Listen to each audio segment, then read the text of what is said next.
tonight? Do you all know there's a children's theater put on less than a week for that matter? Brave souls! Well, I hope you enjoy our very abridged version of C.S. Lewis's The Lion, the Witch, and the Wardrobe. Since none of you have left yet, I should get started before you change your minds. Let the theater begin. Once there were 4 children whose names were Peter, Susan, Edmund, and Lucy. This story is about something that happened to them when they were sent away from London during the war. They were sent to the house of an old professor. He lived in a very large house. I mean a very large house. It was a sort of house you never seemed to come to the end of, and it was full of unexpected places. Lando. One day, because it was raining, the children decided to play hide and go seek. But little did they know what they would find. 1, 2, 3, 4, 5. You all better find a good spot to hide. 6, 7, 8, 9, 10. What an interesting wardrobe. Susan will never find me here. Ready or not, here I come. Lucy stepped into the wardrobe and got in among the coats. It was quite dark in there, and she kept her arms stretched out in front of her not to bump her face into the back of the wardrobe. She took a step further in, 2 or 3 steps, always expecting to feel the wood against the tips of her fingers, but she could not feel it. This must be an enormous wardrobe. Lucy kept going still further and further, and she began to feel leaves under her feet and feel cold winds blow. Suddenly, she found herself no longer in a wardrobe, but instead in a snowy forest. She was a little frightened, but also very excited and curious. As she began to look around, she saw a very strange creature emerge from the trees. Goodness gracious me! Good evening. Good evening, good evening. Excuse me, I don't want to be inquisitive, but are you human? What? Are you human? Of course I'm human. Oh dear me. Oh my. Oh my. A human, a human! I've never seen one before. My name is Tumnus. Welcome to Narnia. Hi, Mr. Tumnus. Narnia, what's that? This land is Narnia. Human, would you like to come to my house for tea? Why, yes, that sounds lovely, but you can call me Lucy. So Lucy followed Tumnus to his house for tea, where he told her all about the magical land of Narnia. He told her all about the wonders of Narnia, and sadly, how many of these wonders no longer existed because of the evil white witch that had taken over the land. How this evil witch had made it always winter and never Christmas. He said she turned any of the forest creatures who were against her into stone, and that her castle was full of statues of those who had tried to rebel against her. He also talked with fond memory of the old King Aslan, who he described as a powerful and majestic lion, that everyone who ever met him was both afraid and in awe of. He warned Lucy of the dangers of being human in Narnia because of the prophecy the White Witch was very frightened of, where 4 humans overthrew her and took the thrones of Narnia. He even said there were 4 stone thrones in her castle that reminded the White Witch every day of the prophecy. After Tumnus had completed his tales, he snuck Lucy back to the wardrobe so she could make it home without being spotted by the White Witch. When she returned to the professor's home, naturally, she had a lot to tell her siblings. Peter, Susan, Edmund. I'm back. You don't need to worry. I'm back. I'm back. Lucy, you're not supposed to yell when you play hide and seek. Maybe it's all Silly Lucy, weren't you all worried about me? Why would we be worried about you? You were gone for all of 5 seconds.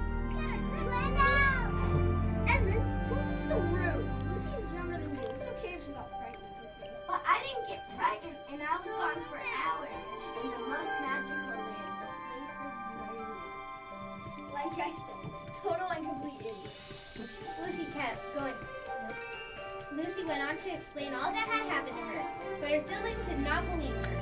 Peter and Susan were at least nice about it, but Edmund, boy was he cruel.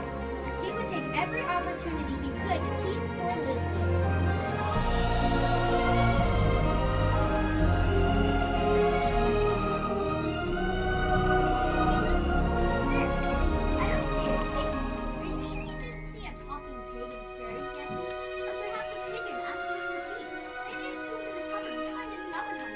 Oh,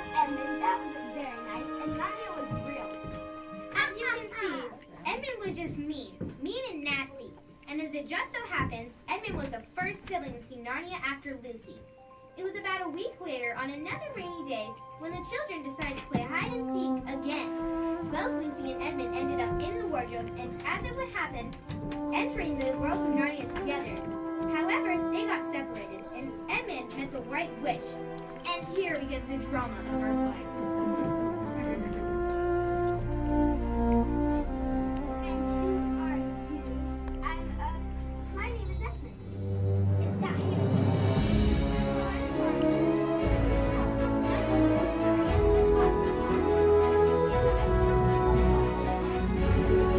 Obviously, this is the start of the drama. Edmund, who already saw what really mean and nasty, became friends with the evil who was straight up evil. I'm talking evil to the core. Voldemort and Darth Vader will be afraid of this place. Evil. So as evil people often do, she pretended to be kind to Edmund, and she gave him Turkish delights, his favorite candy to eat. And she sent him back home with one mission: bring the rest of his siblings to her. Now, when Lucy and Edmund returned back to our world, Lucy was sure that now her story would be validated and all her siblings would believe her about the land of Narnia. Yet, as I keep telling you, Edmund was mean and nasty. Just mean and nasty. And lied and said he didn't see the magic land of Narnia. And that Lucy was just crazy. Which sadly is a lesson for us all. Often, good people are made to feel crazy by those who are just mean and nasty. But Lucy is a good example for us all not to back down from what you know is true. Hold your head high and maintain your truth. Even if your truth sounds crazy like a magical land and a wardrobe and talking animals. Because if your truth is true, it will reveal itself. The truth always reveals itself. Always. So weeks later, all four siblings found themselves in Narnia together. It's cold. I'm hungry. Peter and Susan were ashamed. They had not believed Lucy and were furious that Edmund had lied. And here I get to preach another lesson of morality. Because I'm the narrator and we all have committed to the theater experience. Besides, I like the sound of my voice. This lesson is even more complex than the ones previous, and one many adults fail to realize in their whole life. This lesson is to take the high road. Always. For you see, although Peter and Susan has every right to be furious with Edmund for being so mean and nasty and lying worse than most politicians, then giving him what he dished out just made for a steaming plate of mean and nasty, which is too much for anyone to swallow, and it led to Edmund to sneak away from his siblings to find the White Witch. She said she'd make me a king. I'll show them. And off he went, straight into the arms of evil. Meanwhile, the other three siblings went on their own adventure.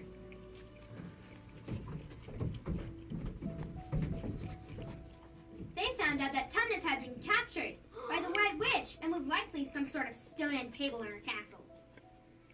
The three would need the help of Aslan, the beautiful and powerful true king of the land.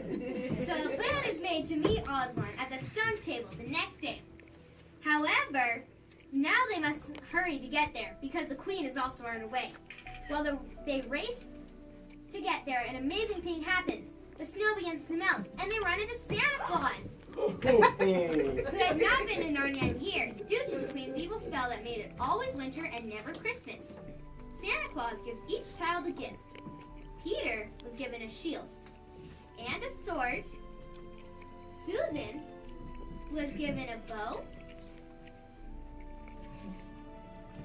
and arrows.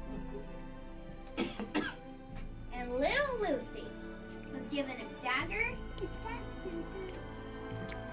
and a bottle of healing potion. Now, I'm going to go fast forward to the juicy part of the story. All the children have just received weapons, so you know there's about to be some good old-fashioned violence. And who would want to come into a play just talking animals, magic closets, Christmas presents, and moral values? Can you say boring? Anyhow, on with the juicy bits. So Edmund and the witch are racing for the magic stone table, while the other three children are racing for the stone table. While all the while, the noble Aslan is racing towards the stone table. It's like the amazing race of fairy tales. Since the snow is melting, the witch can no longer use her sled and must walk, allowing for the children and Aslan to beat her there. Aslan gives them a very epic speech. We gotta speed this story along, so I'm just gonna tell you. It was epic. It had some really good morality about the forgiveness theme I mentioned earlier. But here's a good plug for the library. Go read the book. Anyhow, before the witch arrives, wolves attack Susan, and Peter gets to use his sword and destroy the wolves. Cue action scene! Then enter the queen. At this point, she knows she has already lost the war, but yet does not want to lose the battle. She brings up the laws of Narnia's deep magic, which says any traitor's life is hers to take. And since Edmund is clearly the traitor of the story, she demands his life. Like I said, the witch is pure evil. Aslan does not deny this, and he secretly reaches a compromise with her. Aslan agrees to sacrifice himself instead of Edmund, and is killed by the witch. Everyone is sad until the next day when his body disappears, and Aslan is magically brought back to life. Aslan swiftly kills the witch, and Peter's army then defeats the witch followers. Whew! See? Much better end. Even Edmund is forgiving. Now it's party time! Excellent Narnia world. The rest of the story is just the happily ever after bit. Peter, Susan, Edmund, and Lucy become the king and queens of Narnia, and everything is pure bliss. Bliss and talking animals. Who could ask for more? Conga, conga, conga. Conga, conga, conga. Conga, conga, conga. Conga, conga, conga. Well, that concludes our little drama for the evening. I hope you were whisked away and inspired to read the book. Thank you, and I hope to see you next week.